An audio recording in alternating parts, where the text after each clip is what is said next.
Yo les gars, on se retrouve aujourd'hui pour une nouvelle vidéo. Aujourd'hui on va faire une tier list post Supreme Darkness. Donc je tiens à le rappeler qu'il n'y aura pas forcément tous les decks qui vont être dedans, sinon ça prendrait des heures, mais les decks qui ont eu des changements dans l'extension et les decks aussi qui ont un petit peu fait parler d'eux ces derniers temps, ou alors qui font partie de la méta un peu classique, mais où il n'y a pas eu forcément de changement comme Ryzel. On commence directement avec le deck Force Arcane qui a eu du support avec un monstre fusion et d'autres cartes qui ont permis tout simplement de stabiliser les effets et aussi de pouvoir créer un FTK un peu plus simple avec The World. C'est un deck qui pour moi reste assez mauvais globalement parce que on a besoin de beaucoup de prérequis pour un FTK et qui n'est pas forcément le meilleur. Donc clairement je trouve au niveau de ma nostalgie c'est extrêmement intéressant, mais au niveau compétitif je le laisserai quand même dans du D. On a ensuite le deck Atlantéen, donc on a seulement eu une nouvelle carte avec notre Poséidra qui est un monstre qui tout simplement arrive très facilement sur le terrain et permet d'envoyer une carte de l'archétype au cimetière et d'envoyer une carte de terrain de l'adversaire à la main, donc en tant que deuxième dans le deck ça reste très intéressant. Pour moi c'est un deck qui est vraiment plutôt bon, donc je le mettrai en B, c'est pas quelque chose qui va faire tout le temps des choses, mais on a vu des tops avec ce deck. Ensuite on a notre deck Bed Gladiator qui est un monstre du main deck qui est assez intéressant parce qu'il permet de se spé lui-même plus un autre monstre Bed Gladiator, ce qui va un petit peu permettre de pallier au fait que c'est quand même assez lent à ce niveau-là. Donc ça reste une bonne carte, on a un nouveau monstre fusion qui est aussi plutôt intéressant. Je le mettrai plutôt dans du C pour le coup, peut-être au début du C. Je vous rappelle que sur notre tier list, à gauche c'est le meilleur et à droite le moins bon. Donc je pense que je mettrai en C, ça reste un bon deck qui est assez intéressant, mais c'est pas non plus le meilleur deck, et même l'invocation depuis la main, ça reste depuis la main, pas du deck, donc ça fait déjà 2 cartes de la main qu'on utilise pour faire un combo.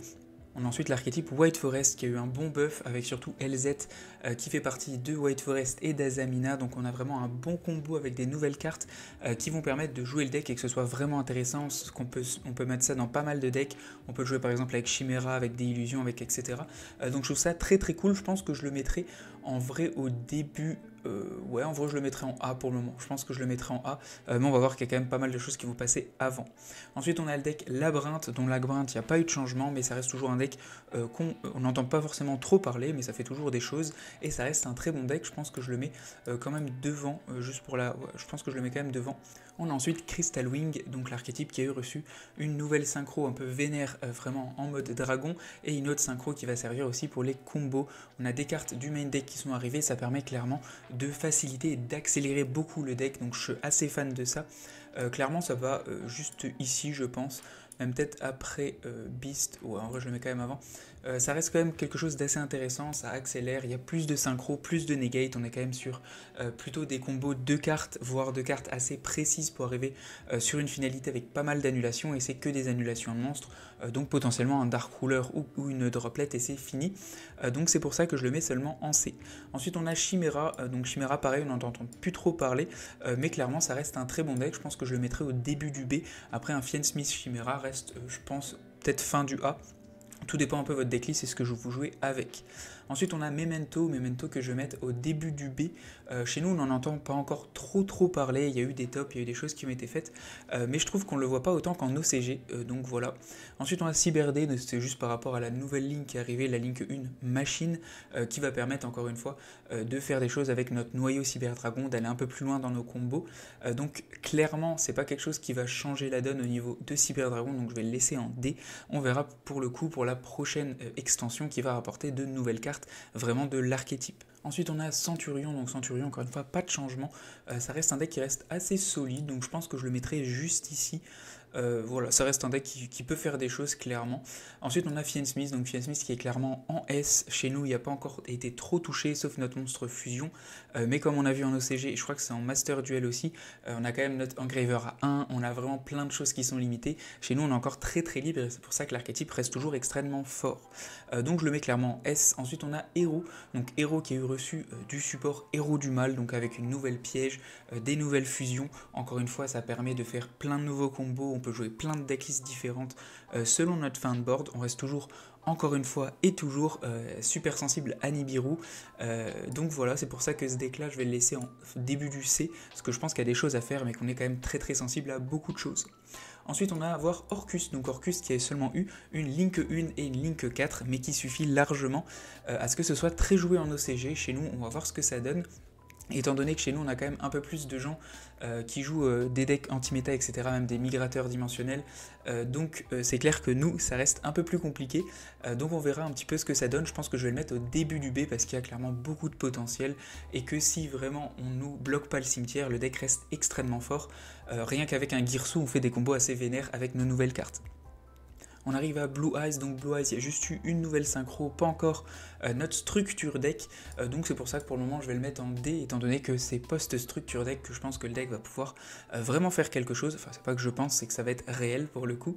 Ensuite on va avoir Mitsurugi, donc Mitsurugi c'est un engine de monstre reptile qu'on peut jouer et dans Hokuto Attic et actuellement dans Raisel, donc je pense que je vais le placer en A. C'est clairement quelque chose de très bon, à voir sur le temps ce que ça donne, mais niveau ressources c'est excellent, ça fait une negate potentiellement et une respect du cimetière et une negate avec la piège, donc ça reste extrêmement cool. Archétype Crystron qui est vraiment du très très bon support avec deux nouveaux monstres, une nouvelle magie, donc ça fait des combos, une carte, c'est ce qu'on cherche dans un deck. On peut derrière faire des boards qui sont pas non plus les plus impressionnants du Yu-Gi-Oh, mais qui sont très bien, et avec une seule carte on gagne pas mal de ressources, les combos sont simples, on a pas mal de possibilités, donc clairement je le mettrai juste après un Orcust, tout simplement parce que c'est vraiment très très bon comme deck niveau ressources. Ensuite on a Argostar, donc Argostar qui est un archétype qui est basé pour le moment sur un seul monstre et des cartes pièges qui vont s'invoquer et ensuite activer des effets. Pour moi actuellement ça reste un deck qui reste très faible, je pense que je le mettrai tout au bout juste ici. Même je pense qu'un Cyber Deck je trouve ça actuellement un peu meilleur. En vrai de vrai, je vais me faire un petit truc comme ça. Donc voilà, c'est pour ça que ce deck là, je pense que post certaines extensions, il y aura des choses à faire clairement avec. Pour le moment, on n'a encore pas assez de cartes pour que ce soit vraiment intéressant et que nos combos ils avancent tout simplement. Là, il faut vraiment un peu trop de cartes à côté et des bonnes mains pour atterrir sur des choses solides. On arrive sur Tenpai Dragon, donc post banlist, ça reste quand même moins bon. Vu que ça a été un peu plus limité, je pense que je le mettrai. Je pense quand même ici, ça reste quand même un très très bon archétype, on peut quand même faire des choses avec, donc je pense que je le case ici, voilà, rien de plus à dire. Ensuite on va avoir notre deck Malice qui est clairement un des meilleurs decks de la méta, donc plusieurs versions, il y en a qui jouent Malice pure, il y en a qui jouent Sky Striker Malice, il y en a qui jouent encore avec Fien Smith je crois, enfin il y a vraiment pas mal de versions assez intéressantes de Malice, mais ça reste un excellent deck et qui va pas bouger. Donc CRBR, la dernière extension avant celle-ci, a ramené ces cartes-là, et on va mettre juste ici notre Raisel qu'on va mettre tout en haut du palier. Raisel aussi qui est toujours le meilleur deck clairement de la méta, tant qu'il n'y a pas des choses qui vont être faites sur une banlist contre ça, ça va rester le top, toujours au max de ressources, on fait des combos une carte avec n'importe quelle carte du deck, en plus on a eu le support de nos monstres reptiles qui est assez intéressant pour le deck, donc clairement c'est top. Après on va voir Materiactor, donc Materiactor qui était un archétype où on avait très peu de cartes à l'époque, il y a eu des nouveaux monstres X6 qui permettent de récupérer les matériaux en main, etc. Ça reste quand même assez faible, je pense que je le mettrai tout en bas de la tier list. Ensuite on a Swordsman, donc un nouveau monstre métal qui sont sortis avec les anciens, donc je vous rappelle que c'est des pièges qui vont faire des invocations de monstres métal, et en gros on a surtout notre dragon rouge de métal, le nouveau, qui va permettre d'annuler des effets, donc c'est surtout lui qu'on vise. Ce qu'il y a de très cool avec ces nouvelles cartes, c'est surtout que avant notre carte piège elle était limitée à une seule par tour, donc on pouvait faire l'invocation que d'un seul monstre métal depuis le deck. Grâce à elle, on a une nouvelle carte piège, un nouveau monstre qui vont donner accès à plus facilement ces monstres-là. Donc pour moi, c'est une engine qui est quand même très intéressante, surtout pour des decks bestiales, des decks Dragon Link. Donc je trouve ça plutôt intéressant. Je pense que je le mettrai juste ici. Ça reste un deck qu'on peut pas jouer tout seul, mais en tant qu'engine, ça reste très bon. On a ensuite Primit qui est pour moi une des meilleures engines jamais sorties dans Yu-Gi-Oh! C'est celle qui permet de jouer avec les monstres normaux, dont Dragon Blanc aux yeux bleus, ce qui va être extrêmement fort lorsque le deck de structure va arriver. Donc c'est pour ça que je vais le caser, je pense, juste ici en tant qu'engine, en A, parce que ça va arriver avec Blue Eyes et ça va faire très mal, comme en OCG, c'est sûr et certain. Derrière ça, on a juste eu un nouveau monstre Xyz pour nos Goblin Bikers qui change vraiment pas grand chose à la donne. Je vais le mettre juste ici. Ça reste toujours possible de faire des choses, mais il faut encore une fois avoir pas mal de cartes. Pour moi, c'est un peu comme un zombie. Il faut jouer en plus avec d'autres engines pour avoir des trucs intéressants, pour aller derrière sur des résultats qu'on peut faire avec d'autres decks plus facilement et avec moins de risques. Ensuite, on a Yubel qui a été un petit peu touché aussi avec la banlist, donc clairement je pense que je la mettrai quand même à ce niveau-là, ça reste quand même toujours solide, on peut faire des choses peut-être quand même là, en vrai quand même derrière un Orcust actuellement post-extension. Ça reste quand même possible de le jouer, ça reste fort, moins fort qu'avant, mais ça reste toujours très bon avec nos Fiend Smith. Ensuite on a Vendred, donc on a juste un nouveau monstre qui est arrivé, Zombie, qui va permettre de faciliter les combos dans ce deck là. Pour moi ça reste un deck qui reste toujours très faible, je pense que je le mettrai encore une fois assez bas au niveau de ma tier list. Le prochain c'est l'archétype Shark qui a eu du support avec Jet Shark qui sort, donc c'est pour moi, comme je dis dans ma vidéo, pour moi c'est un des meilleurs monstres Shark jamais sortis, qui se spé, qui derrière envoie une carte depuis le deck au cimetière, et quand il est au cimetière on le bannit, on va chercher une nouvelle magie. Donc niveau ressources c'est très intéressant pour le deck. Pour moi Shark ça reste toujours un deck un peu dans le milieu des autres, mais qui clairement peut faire des choses, donc je pense que je le mets en C, voilà, vers là ça reste que toujours un bon deck. Ensuite on a Zombie, donc Zombie a eu une nouvelle magie qui permet tout simplement de bannir un monstre zombie et d'en envoyer un au cimetière directement, donc c'est une carte qui est très intéressante pour l'archétype. On a aussi un monstre synthoniseur qui s'invoque assez facilement.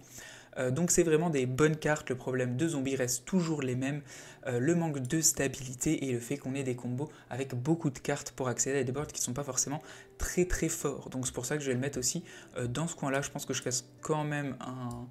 En vrai, je pense que je vais quand même bouger un peu ça, même si BRD, en vrai, ouais, je vais le mettre quand même à ce niveau-là. Pour le dernier deck, c'est Tenny avec Sword Soul. Donc on a eu du support Tenny qui est très intéressant, une spé d'un monstre niveau 4 synthoniseur, plus un monstre synchro qui va chercher vraiment des ressources, des magies de terrain, etc. Donc clairement, ça va un petit peu simplifier la vie de Sword Soul, stabiliser, apporter des nouvelles choses. Donc je trouve ça plutôt bon. Après, ça reste pour moi un deck, comme le disait quelqu'un dans un commentaire, et il a complètement raison, c'est un deck où on peut le jouer le samedi, mais pour aller derrière dans des grosses compètes, ça reste quand même un petit peu trop faible. Je pense que je le mettrai quand même en fin de B, parce que je trouve ça quand même un peu meilleur que le reste. Voilà tout pour cette vidéo, j'espère qu'elle vous aura plu. N'hésitez pas, si vous êtes en désaccord, à me dire pourquoi vous auriez mis ça ici, etc. Me demander si vous avez un deck en particulier que vous voulez connaître, je pourrais répondre dans les commentaires, à donner mon avis si vous intéresse en tout cas sur la tier list. Merci en tout cas d'avoir regardé, et encore une fois, n'hésitez pas à remettre en question cette tier list ou à me dire si vous auriez fait autrement. Ciao ciao, à plus et abonnez-vous.